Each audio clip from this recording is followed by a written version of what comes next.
Hoy puede ser un gran día, con Juan Muñoz Reja. Déjatelo así, aprovechar lo que pase de largo depende en parte de ti. Dale el día libre a la experiencia para comenzar y recíbelo como si fuera fiesta de guardar. No consientas que se esfume asomar. El que lee mucho y anda mucho, ve mucho y sabe mucho. Esta sabia frase fue pronunciada por Miguel de Cervantes Saavedra, gran escritor español que acabó siendo de reconocimiento universal. Hoy, 23 de abril, celebramos el Día del Libro, y es que esta fecha fue declarada por la UNESCO como Día Mundial del Libro en el año 1996, precisamente para conmemorar la muerte de Miguel de Cervantes, William Shakespeare y otros escritores, como Garcilaso de la Vega. Por eso hoy ha venido una persona que ha visto mucho mundo y ha leído mucho mundo, ha andado demasiado y por eso nos va a ilustrar con sus conocimientos. Ya está aquí y ha venido para demostrarnos que hoy puede ser un gran día. Jesús Sánchez Adalid. Jesús, muy buenos días, ¿cómo estás? Muy buenos días, encantado de estar con vosotros. Bueno, oye, para un escritor que se conmemore en días como este, Día del Libro, es un reconocimiento y sobre todo un placer, ¿no? Pues la verdad es que sí. Esto del Día del Libro, que realmente es una idea catalana que se ha extendido más que nada, digamos, por imitación, porque realmente de nunca ha sido el Día del Libro el día 23 de abril, el Día de San Jorge y punto. Sí, pero siempre se conmemora eso, ¿no? La muerte de Miguel de Cervantes, ¿no? También desde el año 1996 se viene celebrando un poco el Día del Libro. Se ha ido creando ahí como una obligación de que ese día hay que dedicarse a los libros y después los 365 días del año nos olvidamos. Bueno, cuéntame un poco, ¿no? Porque tu primera novela fue La Fuente de la Tenor, con la que ganaste el premio Felipe Trigo de Villanueva de la Serena, ¿no? Pero luego pasaron unos años hasta que llegaste a publicar regularmente como escritor. ¿Qué pasó ahí? ¿Por qué no publicaste luego con más regularidad hasta 2002, 2003 creo que fue? No, yo publiqué mi primer libro en el año 2000, que es el libro La Luz del Oriente. En realidad hay muy poca distancia entre el año que fui finalista con La Fuente de la Tenor y la publicación de mi novela. Prácticamente 2 años, nada más. Lo que tardé en escribir la siguiente novela. Y es verdad que fue después cuando envié la novela a algunas editoriales, entre las cuales me contestaron 3, y una de ellas es Ediciones B. Me parecía que era una editorial moderna, un tipo de editorial boutique con un estilo que estaba por entonces muy de moda y sobre todo que estaba funcionando muy bien con la novela histórica, que era lo mío. Yo estaba empezando, como muchos autores de mi generación, en este género. Y por eso se publicó la novela ahí. Y en realidad pasaron 3 años entre el Felipe Trigo y la publicación. Uh-huh. Jesús, ¿crees que la literatura goza de buen estado de salud? A ver, yo soy optimista en casi todas las cosas en la vida. Hay muchos quejicas, somos el país de los quejicas, nos estamos siempre quejando, somos los últimos en todo, estamos peor en todo, la política va fatal, todo va fatal, qué malos somos, en fin. Y a la literatura pues nos pasa también lo mismo, un poco de autocompasión y de complejos y de todo esto. Yo creo que la literatura española es muy interesante, va evolucionando de una forma que a mí me parece muy correcta. Vamos dejando atrás ese realismo social morboso que surgió en la posguerra y que nos ha tenido ya aburridos a muchos de nosotros por tanta novela de la guerra civil y tanto cuento. Y queríamos una literatura más de evasión, más divertida, que nos permitiera salir de nuestra realidad, viajar a otros mundos y sobre todo el tratar la maravilla de nuestra historia, porque la historia de España es una preciosidad. Yo ahora cuando subí aquí y veía la Alcazaba a esta hora del día, lo bonita que está, pues inmediatamente mi imaginación se pone a volar y empieza a pensar en aquellos almohades que estuvieron aquí en la ciudad de Badajoz y construyeron estas murallas. Y lo mismo sucede con la ciudad de Toledo, con Cáceres, Patrimonio de la Humanidad, con la Mérida Romana, etcétera, etcétera. Todo esto merecía que tuviéramos un corpus literario en el cual se contaran también las historias de nuestro pasado y no todo diera vueltas al tremendismo de la guerra civil y a nuestro desastre de la historia reciente, cuando la historia de España es muy rica, extensísima e interesantísima. Tus novelas, muchas de ellas están ambientadas en lugares reales de Extremadura. ¿Crees que realmente que los extremeños conocemos nuestro patrimonio histórico? Hombre, yo creo que lo podríamos conocer un poco más. y a eso estamos contribuyendo con este tipo de historias, a llenar los paisajes y los lugares y las ciudades y los vestigios históricos de un alma, a llenarlos de personajes vivos, a crear la recreación virtual, eso que está tan de moda hoy día. También es verdad que parecía que eso de la arqueología, de la historia y todo esto pertenecía a los eruditos, que era un grupo muy exclusivo, muy excluyente, muy elitista, y ahora se ha popularizado. La gente viaja a conocer el pasado. Antes, ir de vacaciones, para cualquiera suponía irse a la playa, tumbarse al sol y recibir allí los más rayos ultravioleta posible y bañarse en el mar. O en todo caso subir a la montaña y respirar aire puro.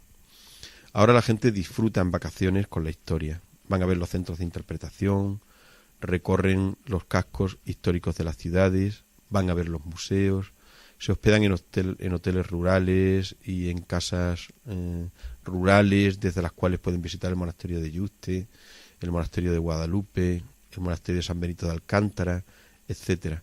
Yo creo que el extremeño va aprobando esta asignatura con tiempo, porque todo en Extremadura va despacio. Hemos sido una comunidad aislada, nuestras comunicaciones han sido deficientes, eso es verdad.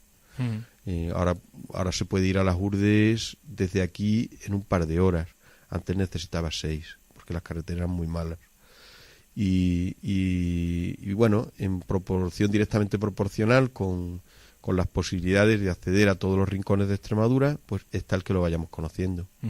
Jesús, la publicación del Alma de la Ciudad supone para ti un punto de inflexión, ¿no? Porque es el galardón quizá con más solera que gana, el primer galardón con tanta solera que obtienes, ¿no? El premio Fernando Lara de literatura. Sí, el premio Fernando Lara es uno de los premios que da la editorial Planeta, en este caso, junto con la Fundación Lara, con la Fundación Fernando Lara, y digamos que es el segundo premio importante después del Planeta y un premio que ciertamente tiene más prestigio. El Planeta es un premio más comercial, más de divulgación popular, etcétera, lo cual no quiere decir que no lo querramos ganar, vamos, por supuesto. A nadie le amarga un dulce, ¿no? Sí, y quien diga lo contrario, porque hay muchos que dicen por ahí, no, yo al Planeta, hombre, el Planeta nos gustaría ganarlo a todo el mundo. Sí. Pero bueno, yo me presenté al Fernando Lara porque tenía una novela con la cual había quedado yo muy satisfecho. Me daba mucho miedo porque la novela, aparte de ser histórica y ser muy entretenida, que lo es, tenía un contenido filosófico y espiritual que yo entendía que como somos así, pues una parte del jurado no iba a entender o iba a rechazar. Y mira por dónde es lo que más le gustó y al final la novela salió adelante y oye, después del Mozárabe es mi novela más difundida y la verdad es que estoy muy contento. Eso te iba a comentar, ¿no? Que quizá se te conozca principalmente por El Mozárabe, una novela de la que ha llegado a vender 2 millones de copias, ¿no? Bueno, no tanto, 1,5 millones. Bueno, casi me acerco. No, ya se va exagerando. Sí. Pero bueno, eso ha sido en muchos formatos, ¿no? Porque esa novela salió varias veces en Planeta de Agostini, en la colección de novela histórica. Esa novela salió en Círculo de Lectores, en Homoleje, en Suma de Letras, en Z, en la colección Bestsellers de Z, en fin, en ediciones B, con un montón de ediciones. Entonces, claro, la novela ya va a cumplir 15 años y en 15 años, pues sí, la verdad es que se ha ido quedando como un poco un clásico. Yo creo que todos los autores pretendemos tener una obra, es muy difícil conseguirlo con más de una, pero si consiguen meter una de ellas, de estas que se estiran y duran ahí, pasan 15 años y la novela sigue ahí, eso no quiere decir que ya vaya a pasar a la historia, porque hoy día todo es muy efímero y muy rápido. Pero bueno, te sientes muy contento porque sigues firmando libros del Mozárabe, te siguen llamando para que hables sobre él. Ahora, por ejemplo, el Consejo de Universidades me ha pedido que intervenga en el diálogo musulmanes y cristianos porque se va a celebrar en la Universidad de Tetuán.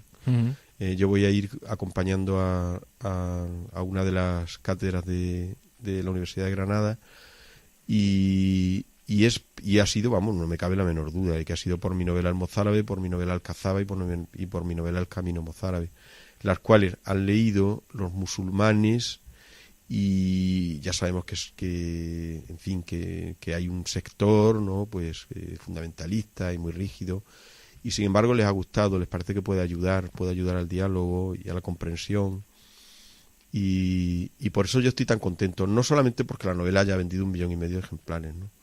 Sino porque ha servido a poner en el espectro general de la historia la palabra mozárabe, que era un gran desconocido para todo el mundo, para mí el primero.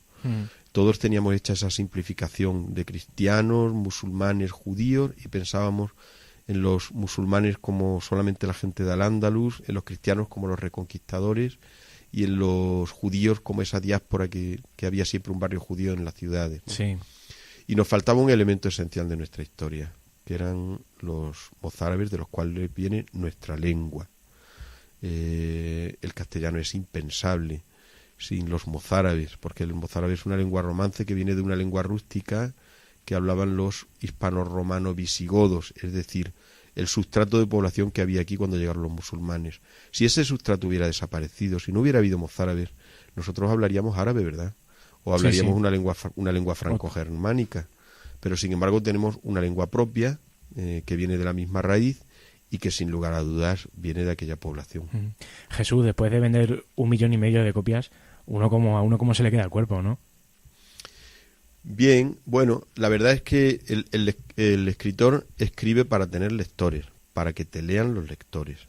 Y en fin, es lo que decía, ¿no? Si consigues que este libro se difunda, que se lea, que lo lean los clubes de lectura, que pasa a la universidad, que está también en varios proyectos como elemento complementario para comprender el califato de Córdoba, pues mira tu trabajo, que es mucho, porque es verdad, se ve eso, se ve 1,5 millones de ejemplares, pero hay que pensar que detrás de eso está el trabajo de 2 años de una persona. Yo entonces estaba en la Universidad de Salamanca y no teníamos este vehículo extraordinario que es Internet para recibir documentos de los fondos documentales como DianLet, sino que yo tenía que ir a las bibliotecas. Y en la biblioteca es donde encontraba los mapas, donde encontraba los documentos antiguos, donde encontraba, en fin, todos los elementos que necesita una novela histórica, que son muchos. Para escribir 400 o 500 páginas, has hablado precisamente de que tardaste 2 años en escribir el mozárabe. ¿Cómo es el proceso de trabajo de una novela así, ¿no? Con esta extensión de 400, 500 folios, ¿no? La novela histórica sí es una novela de verdad, es una novela seria, necesita un periodo largo de documentación. El escritor tiene que sentirse como si de verdad hubiera estado allí, como si hubiera estado en el pasado. Para eso no solamente basta ver papeles, documentos, ¿no? Hoy día documentos también en la pantalla del ordenador. Sí, también los hay. Sino que hay que desplazarse también a los lugares y hacer la inspección ocular de lo que vas a describir, porque tienes que situar las ciudades. No se pueden cometer anacronismos, que es el gran enemigo de la novela histórica. Por ejemplo, no se puede poner a unos romanos comiendo una ensalada de tomate, como he leído yo en algunas novelas. Sí. En algunas novelas que no son históricas, sino son de ambientación histórica, que es algo diferente, ¿no? Sí. Porque, como sabes, el tomate vino de América. Y ese error, que parece una tontería, pues se puede cometer con muchas cosas, ¿no? Colocar un edificio, una catedral, una iglesia o una muralla en el lugar donde no estaba. Hay que conocer la fisonomía que tenían las ciudades en la antigüedad.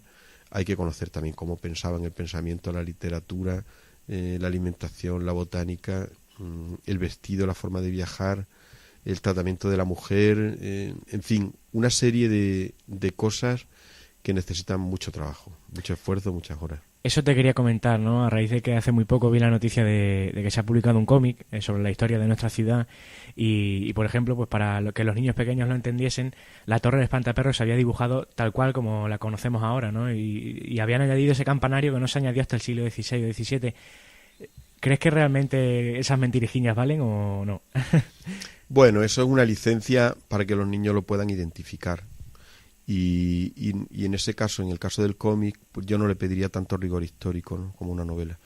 Esto no quiere decir, ni mucho menos, que las novelas históricas sean solo para eruditos o que tengan que ser libros de historia, que no lo son, ni mucho menos. Uh-huh. Y yo cuando me encuentro con una novela histórica que sobreabunda en datos, en fechas, en nombres, digo, mira, no. Porque para esto me voy directamente al libro de historia, no me interesa. Claro. Entonces, tiene que aparecer la intrahistoria, que es lo divertido. Es decir, los personajes con sus miedos, con sus amores, con sus dificultades, con sus problemas. Tú los tienes que sentir humanos, los tienes que llegar a apreciar, los tienes que sentir vivos, ¿no? Y cuando termines de leer la novela, esa sensación maravillosa de haber emprendido un viaje mágico al pasado, como si la máquina del tiempo existiera, y decir, pues mira, este autor no me ha engañado. y lo que me ha contado además me ha divertido. Y además de todo he aprendido la historia, ¿no? Pero no es la primera finalidad. ¿Cómo empatiza uno, ¿no? Con ese, cómo cuenta una historia de amor, por ejemplo, la Reconquista, ¿no? ¿Cómo cuenta ese amor? Pues sobre todo tratando de ser lo más consecuente posible con la historia y contando una historia de amor que cumpla el principio de verosimilitud, es decir, que las relaciones hombre-mujer se muevan por los cauces por los que irían las relaciones hombre-mujer en la Edad Media. Y no como encontramos en el cine americano, ¿no? Que pone la mujer ya liberada y como si aparecen las mujeres ahí de capitanas generales de los ejércitos dirigiendo una flota, como en esa que he visto yo de los 300 el otro día en la novela, toda llena de imprecisiones y de tonterías. Es que da igual, porque siempre cuentan lo mismo. Es que lo mismo me da que cuenten eso, que Avatar, que lo otro. Todo igual. Lo mismo da que sea el espacio, que sea la antigua Grecia, destrozando por completo los mitos que ya están contados, recontándolo todo, poniéndolo todo a su manera y en fin, y añadiendo todos los elementos de la subcultura americana, ¿no? Entonces, yo creo que lo nuestro es mucho más interesante, es muy rico. Los grandes novelistas históricos europeos extraordinarios como Vinti Laoria, Mica Baltari, Margaret Yourcenar, Mary Renault, Ismail Kadare, Alessandro Manzoni en Italia, todos los países, Umberto Eco, todos los países han tenido su novelista histórico y ha llegado el momento que los españoles también lo tengamos. Uh-huh. Jesús, cuando uno escribe una novela, ¿la vuelve a leer en algún momento o ya dice, no, yo ya bastante trabajo me dio en su momento y no me apetece? Pues en mi caso solamente he releído el Mozárabe 10 años después porque la editorial me pidió que hiciera una edición revisada con motivo del 10º aniversario, previniendo esto, ¿no? Que la novela iba a permanecer, que iba a ser menos efímera que otras, que se seguía reeditando y claro, uno va aprendiendo este oficio como todo. Ese escritor que tenía 37 años, que era Jesús Sánchez Adalid, cuando escribió aquella novela, no es el Jesús Sánchez Adalid que tiene 51, que soy ahora, ¿no? Y durante todo este tiempo yo he leído mucho más, he perfeccionado, me he preocupado de trabajar los buenísimos diccionarios que los hay, he corregido mi estilo y también he madurado, ¿no? Y todo eso pues también tiene que estar en mi obra. Uh-huh. Hace poco nos visitó el escultor Luis Martínez Giraldo, un escultor de Badajoz, que él, por ejemplo, hay varias esculturas suyas que están como monumentos en nuestra ciudad, y él decía que cuando pasaba que no se sentía bien, que ahora mismo lo haría de otra manera que en aquel tiempo, ¿no? ¿A ti te ha pasado también esto claro, a la hora de releer tus novelas? Claro, yo le comprendo perfectamente. Mi novela La Fuente de la Tenor, que fue finalista del Felipe Trigo, a mí me piden constantemente que la reedite. Es una novela muy localista, se desenvuelve en la campiña sur de Extremadura durante la Reconquista, durante el periodo almohade. Fíjate, tiene que ver con esta ciudad porque son los pobladores de Badajoz que abandonan la ciudad de Badajoz después de la Reconquista y van a refugiarse a la ciudad de Córdoba y Sevilla y pasan por Llerena y Azuaga en su periplo. Y esa novela, pues yo no la quiero publicar. El tema es interesante, la novela puede resultar divertida, pero a mí me costaría mucho esfuerzo ponerla a la altura de mis novelas actuales. Ganas el premio Alfonso X el Sabio por la novela Alcazaba. Además, premio de novela histórica. ¿Qué supone esto para ti? Pues el premio Alfonso X es el premio más codiciado de todos los novelistas históricos. A mí me apetecía mucho. Y me estuve reservando para presentarme hasta que tuviera otra gran novela que tuviera que ver con Extremadura, porque uno de mis empeños personales, de mis vocaciones personales, es colocar Extremadura con su historia y con su paisaje, ¿no?, en la literatura de España. Y yo creo que un premio beneficia mucho. Y como había comprobado que el premio Fernando Lara había beneficiado tanto a la ciudad sobre Plasencia, que es el alma de la ciudad, había posibilitado que 150.000 personas que se desplazaron aquel año a ver Plasencia, que es tremendo, es impresionante, y que colocaba a Plasencia en el mapa de España, pues me pareció que Mérida, que todo el mundo conoce por los romanos, tiene una historia mucho más rica y más interesante. Y se estaba olvidando el periodo musulmán y el periodo dhimmi o mozárabe, que es riquísimo, porque fue el último reducto importante de mozárabes, digamos, con una jerarquía, con una entidad institucional, con unas leyes, y todo eso tenía que ser conocido. Y por eso escribí la novela Alcazaba y dije, con esta me voy a presentar al premio. Como era una novela muy seria, muy rigurosa, como una novela historia muy seria, el jurado yo sabía que era muy exigente y mira, salió bien. ¿Qué ha supuesto Alange para ti? Pues Alange ha supuesto 14 años de mi vida muy interesantes, en los que me he podido dedicar a la pastoral, a los jóvenes, a las personas mayores, a todos. Yo creo que a todos los estratos de la sociedad, y ayudar a que también al pueblo y muchas cosas, y yo sentirme también ayudado por él, porque tengo allí muchas personas queridas. Y al mismo tiempo he podido escribir también allí. Uh-huh. Conservo todavía una casa allí en Alange, donde voy de vez en cuando, y muchísimos amigos. Uh-huh. Jesús, formas parte de la iglesia y además eres un miembro muy activo de esta iglesia, porque como bien has comentado, tienes grupos de personas mayores, grupos también de scout, un grupo de gente joven. Uh-huh. Cuéntame un poco estas actividades, ¿no? Y por qué estos sectores de la población. Todo esto que ha formado parte de mi vida durante 22 años, ahora está un poco en suspense porque yo acabo de ser trasladado a Mérida. Entonces estoy recién instalado en Mérida. En Mérida estoy en la pastoral universitaria. Tengo que iniciar ahí mi labor universitaria. Pero bueno, estoy dando clases en el Centro Universitario Santana de Almendralejo, donde he tenido una posibilidad extraordinaria que para mí ha sido novedosa, de entrar en contacto, ¿no?, desde el punto de vista de docente con esos jóvenes universitarios. Y después mi faceta literaria también me da la posibilidad de visitar institutos, de ir a la universidad, de juntarme con clubes de lectura, y yo me lo tomo como una pastoral. No te creas que esto es una cosa solo profesional y cultural y tal, ¿no? Ahí aparecen también las inquietudes de las personas, sus dudas, sus temores, sus miedos, su relación con la vida y con la muerte. Y como yo soy un sacerdote católico, pues su relación con Dios. Y entonces yo no tengo inconveniente en contestar en la medida de mis posibilidades y decirles que yo también dudo, que también tengo temores, que también me siento un ser humano, y yo creo que esto me une, ¿no?, a mis lectores y también a las personas. Jesús, ¿crees que la Iglesia vive la realidad actual? Pues yo creo que sí y no. La Iglesia está en un periodo de adaptación a un mundo cambiante, que ha tenido que superar, no digo yo una época de cambio, sino un cambio de época, todo en las telecomunicaciones, la democracia moderna, la sociedad del bienestar, el progreso, qué sé yo, todo esto, ¿no?, ha configurado un ser humano que ha dejado un poco de lado algunos valores tradicionales. Esto a la Iglesia, que es tradicional y conservadora por sí misma, ¿no?, porque lleva encima un mensaje que tiene 2000 años y que tiene que actualizar constantemente. Actualizar constantemente no es cambiarlo, sino conservar la esencia y adaptarla a los tiempos. Y esto no es menudo trabajo, O sea, esto es Esto es muy difícil, es muy difícil, totalmente. Porque además la Iglesia es muy gerontocrática, no hay nada más que mirar el Vaticano. Este Papa sí, parece aquí la novedad, pero tiene 80 años, por el amor de Dios, y ha sustituido a otro que tenía casi 90. Sí. Y el Papa anterior se murió también con... Sí.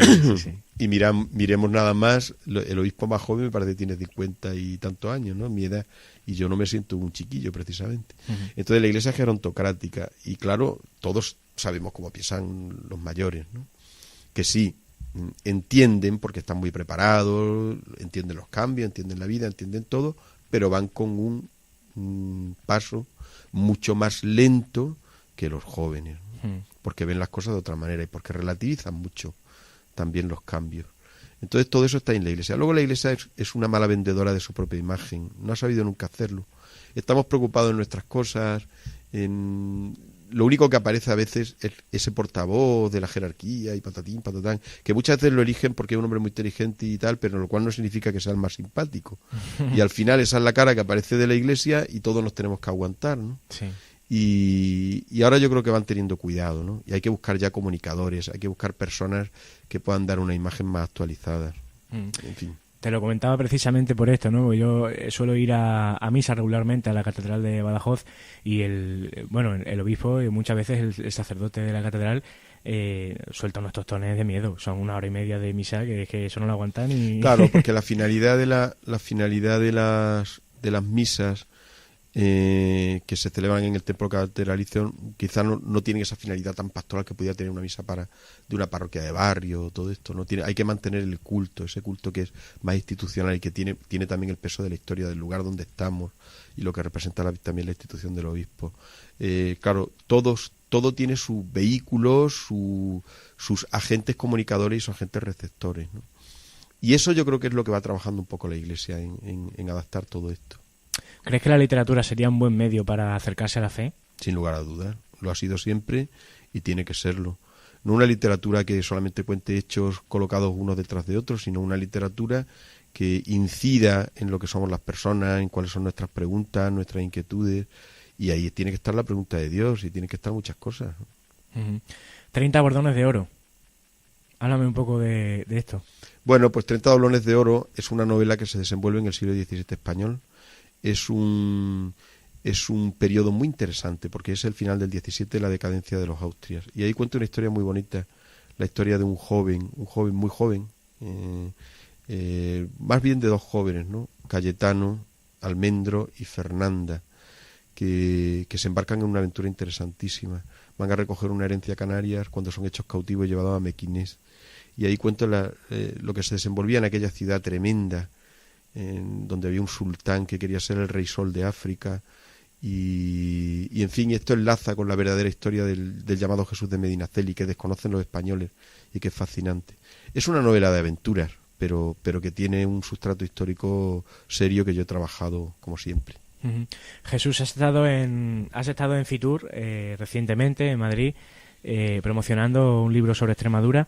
¿Crees que este tipo de actos que duran una semana, que se promocionan los productos de nuestra tierra, están bien para que luego se olviden el resto del año? Bueno, es una cosa más dentro de muchas otras iniciativas. Extremadura ha hecho un esfuerzo muy grande las últimas décadas para darse a conocer. De todas formas, yo te voy a decir, por eso, ¿no? Mi empeño de no ser quejica. Extremadura ha estado de moda los últimos 20 años, Extremadura sigue estando de moda, ¿eh? Eso lo compruebo yo cuando salgo por ahí. Tristemente hay todavía algunos lugares que piensan que Extremadura es un sitio donde solamente hay cochinos y que esto está todo seco y 4 bellotas y 4 belloteros, ¿no? Pero cuando la gente viene a Extremadura se maravillan y repiten. Extremadura es hoy día uno de los destinos de interior más interesantes. Y la Fitur tenemos que estar allí, es necesario, porque si no estás allí no estás en el mundo, ¿no? Y el stand de Extremadura ha sido de los más bonitos y de los más visitados y donde más actividades ha habido. Porque el turismo es muy interesante. Extremadura es un territorio de frontera que tiene una serie de productos emblemáticos, varios conjuntos patrimonio de la humanidad, que eso es impresionante, ¿eh? Y unas ciudades que son una auténtica maravilla. Por no hablar del elemento naturaleza que hoy está, bueno, es de lo más cotizado que tenemos, de lo más limpio, de lo más puro que tenemos. Con lo cual yo creo que tenemos un gran futuro y que se irá conociendo poco a poco. Jesús, recibes en 2009 la medalla de Extremadura. ¿Tantos premios a uno le halagan o le agobian? Hombre, me halagan. A nadie le amarga un dulce, ¿no? Como se suele decir ese refrán español. A mí me gusta mucho decirlo. Porque la falsa modestia se detecta muy rápidamente. Y a mí los premios, en primer lugar, que algunos de ellos, algunos me han llegado, ¿no? Como el premio Hispanidad o el premio Diálogo de Culturas o el premio Internacional de Zaragoza. Pero a otros me he presentado yo me he presentado porque quiero ser examinado, quiero saber si mi novela va progresando, si yo voy progresando, si tiene calidad. Y hoy día, bueno, tú que estás aquí en la universidad, hay que examinarse porque sí. Es que no queda más remedio, es que la vida es así. Claro. Jesús, alguien que nos esté escuchando y que no tenga el hábito de lectura, ¿qué le recomendarías para iniciarse en la lectura, en la literatura, tanto novela histórica como en el resto de géneros literarios? Hombre, pues ¿qué quieres que te diga? A mí me parece que la novela histórica seria es un buen vehículo, ¿no? Para conocer nuestra historia y para entretenerse. Pero en España tenemos de todo, ¿eh? ¿No? Es que pues, los clásicos españoles, es que hay tanto, es muy difícil que yo recomiende aquí así un bloque de libros, mucho, y también lo traducido, que lo hay muy bueno. Muy bien. Amigos, encaramos la recta final.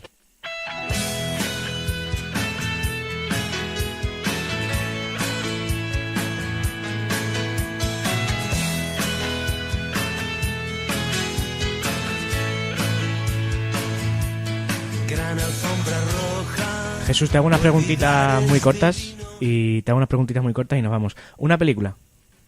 Excalibur, de John Burman. ¿Una canción?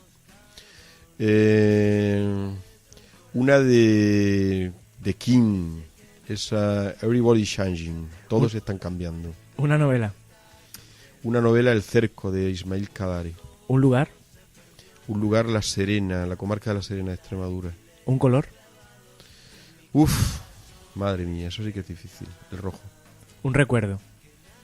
Un recuerdo. Algunos momentos en la Sierra de Cazorla. ¿Un momento del día? Yo soy de amanecer y de mediodía. ¿Un plato de comida favorito? Las perdices estofadas. ¿Y un motivo para demostrarle a nuestros oyentes que hoy puede ser un gran día? Pues irse a tomar una copa de buen vino, que lo hay en Extremadura extraordinario, y decirse, estamos en primavera. Jesús, ¿cómo vas a pasar el día del libro? Pues lo voy a pasar con ocupaciones propias del día del libro, porque todo el mundo se acuerda de nosotros. Muy bien, muchísimas gracias por visitarnos, por haber estado aquí charlando con nosotros y sobre todo por ilustrarnos. Es usted un hombre que sabe mucho. Gracias. Muchas gracias. Esto ha sido todo. Samuel Hernández estuvo a la producción y a la realización. El que les habló, Juan Muñoz Reja. Hasta pronto, adiós.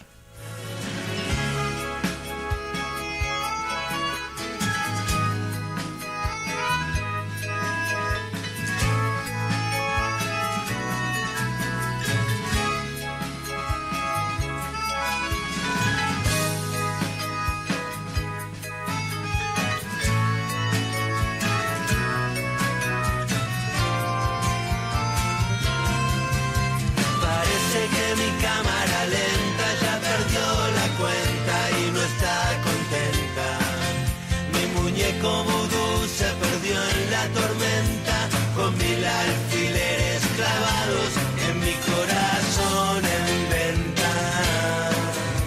Que nadie viene a comprarlo, mi corazón en venta. Dicen que se revienta, que versión violenta, la que se cuenta por ahí.